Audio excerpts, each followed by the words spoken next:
Boss makes $1, I make a dime. That's why I poop on a company's time. Hey, welcome to my YouTube channel. Thanks for stopping by. Before we get into the video, I got two things I got to plug, and I'm going to do it faster than I did last time. So just hang with me, and we'll start the video in like this amount of time, right here. Put a time code right there, bam, that amount of time. Jump to it if you want. My EP, Coasting Towards Almost, is out, and I'm very, very excited about it. It's coming out digitally and via tape, which you can get from mysterycircles.com. I'll go ahead and put links down there to all the relevant streaming services and where you can buy it straight up. I would love if you guys bought the physical edition. Really would kind of show Mystery Circles, hey, you took a chance on this dummy. Thanks for doing it. He does, for some reason, have a YouTube following, and they buy his products. So maybe do that. You know, you don't have to, but that'd be sick. But more importantly than that, I want to hear what you guys think of it. Please tell me in the comments. It was really derivative. It was really boring. Like, what is this happy trap stuff? It's gross. I hate it, and I hate you. I want to hear that. Please tell me that so that I can fall asleep with those thoughts cycling around in my head and wake up thinking, boy, howdy, I really let him down. Number two, I have a Discord. Talked about it in the last video. You should go join it. A lot of fun people there. We got a ton of new friends in there. It's really sick. A lot of great folks, and I'd love to have you there. So come join that and tell me something personal about yourself. Give me a piece of you. Anyway, I think that's all I got. I think that's all my plugging. Let's get into the video where the beats are chugging. Bye. You want to do the honors?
What is up, Sixers, Fixers, and live remixers?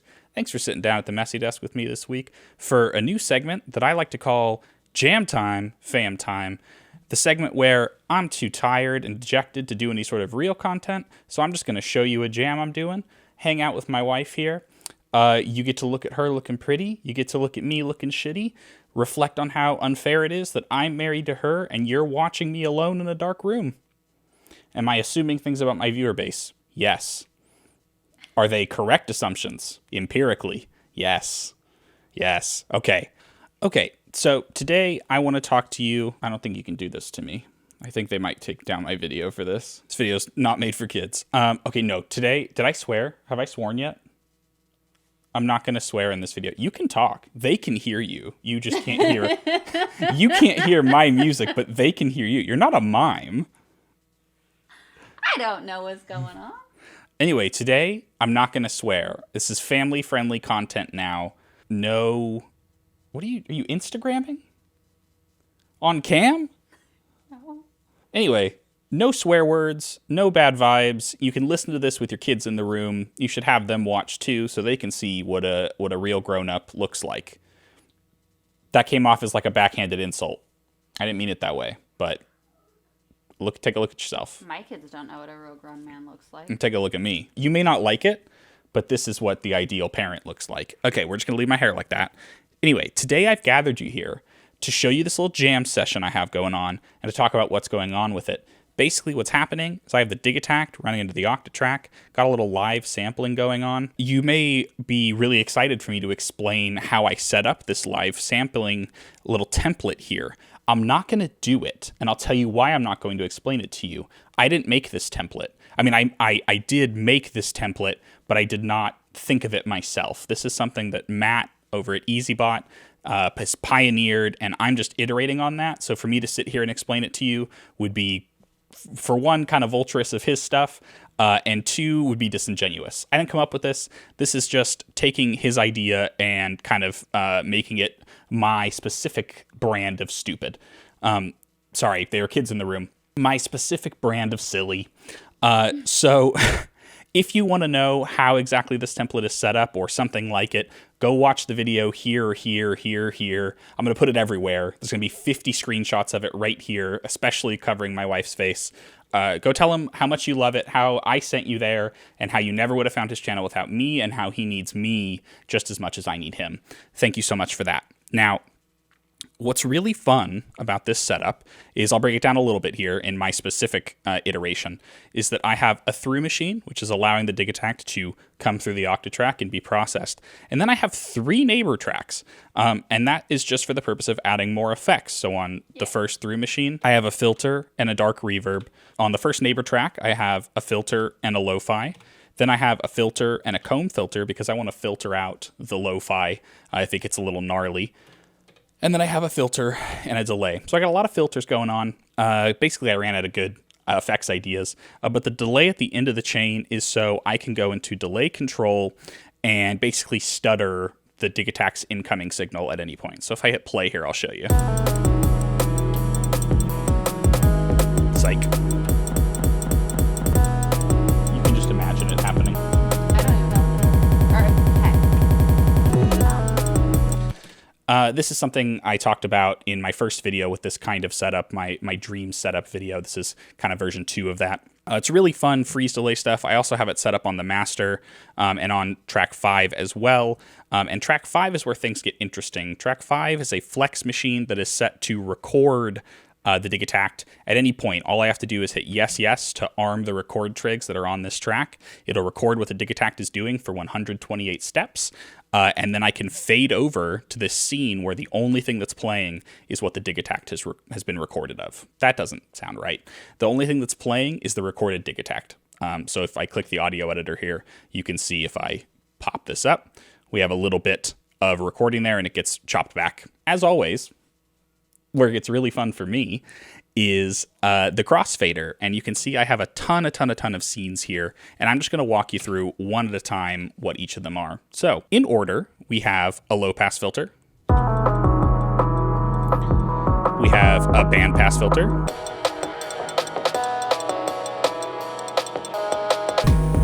Some lo-fi. Some bit reduction.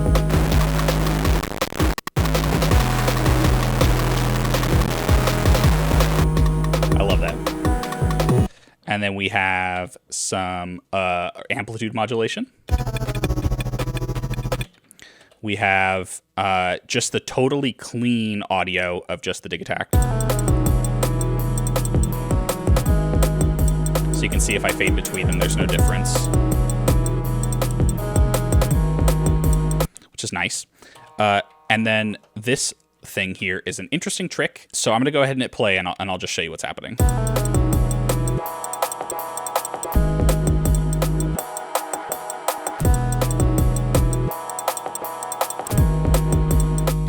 Go check out Matt's video or bug him about it. I know on his Patreon he has an actual template file where you can download this and it has all the effects that are kind of his.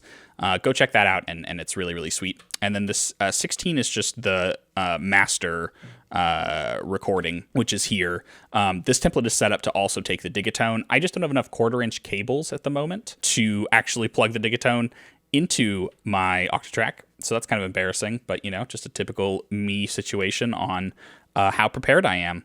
I need to go start dinner. Okay. Bye, friends. Bye. My wife's going to go start dinner. Cut my butt out. And so the really cool thing about this setup is that it's really heavy on improvisation, which is something I love for live performance. It kind of gives you this freedom and this fun, kind of living on the edge sort of thing, which is something that I'm really fond of. I don't like coming prepared. I like coming scared. So if I hit play here and I decide that I want to sample what's going on, I can do that. I just have to hit yes, yes, and it's going to arm all the tracks. So when the sequencer starts again, it's going to start recording. And now it's recording. And I can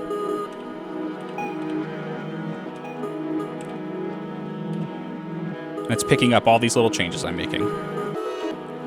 And now I can fade over and we can see the audio I recorded. And it's playing as we'd expect. And I can stay here for as long as I want. I can make as many changes as I want to the audio, to the effects, to whatever. But what I like to do the most is use this as time to prepare my next thing that I want to fade into. So now I have the 808 unmuted, the snare unmuted, the hi-hats unmuted, the kick unmuted.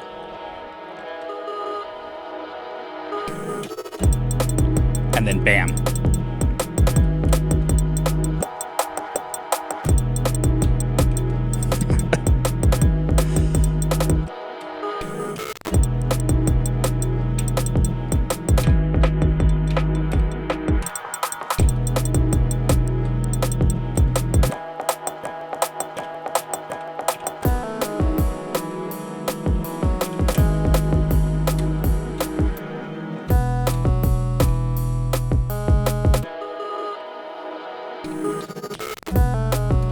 Yeah, and it's just a bunch of fun. I mean, obviously, I'm kind of fiddling around and to varying degrees of success, making something, just okay.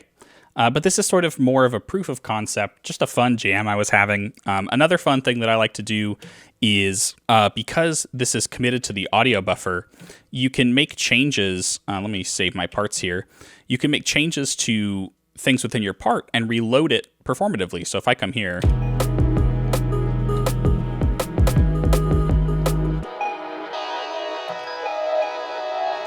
now I've made this change, I just reload it.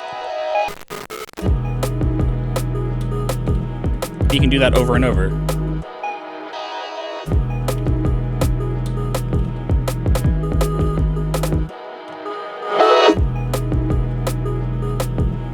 And it's a boatload of fun. So yeah, that's kind of it. My first little iteration of Jam Time Fam Time. Hope you enjoyed it. Hope you enjoyed hanging out. This template is going to grow and change a bunch. I'm like kind of just digging my fingers into getting comfortable with this. A long time ago, I posted a video about like my dream setup that uses a similar template to this. This is using a template that I feel is like an iteration that I feel a lot more confident with. And I hope to keep developing it, keep doing things. Like I'm really not using enough of these neighbor effects as much as I'd like to. Something I think I might want to do is make another part and just switch between patterns where I have different scenes assigned to these neighbor effects so that I can have even more flexibility between the little turnarounds that I'm doing, the little effects changes that can be made. Something else that I think that could be interesting is finding ways to really break a section into its own thing, like take a loop that I've resampled and make that its own sequence, because right now I'm just playing it back with one playback trigger as you'd expect. But I mean, like I could, I could play what I have sampled. So like instead of just playing it back as it was, I could like sequence something like this.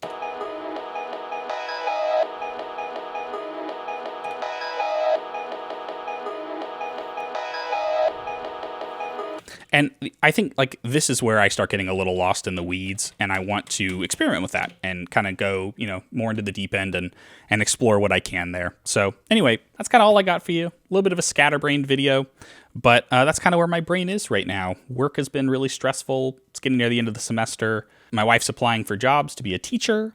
We're finishing up homeschool with our older son, and it's just, it's that time of year, so hope you'll bear with me. Hope you enjoyed the video. Hope it's worth something to you. It's a lot of fun, this setup, and I hope to make more content about it. So thank you so much for watching. Really appreciate you stopping by this week. I know you could have spent your time with anybody, but you chose to spend it with me for some reason. Gotta thank you for that. Gotta pay respects and big love to that. And I hope you'll come back next time and sit down with me again at my very, very messy desk where we just kind of mindlessly plunk away at things and try to feel smart. So anyway, I'm Daniel. This is The Messy Desk, and I love you more than I love clocking out of work at 6 o'clock each day. I'll see you next week.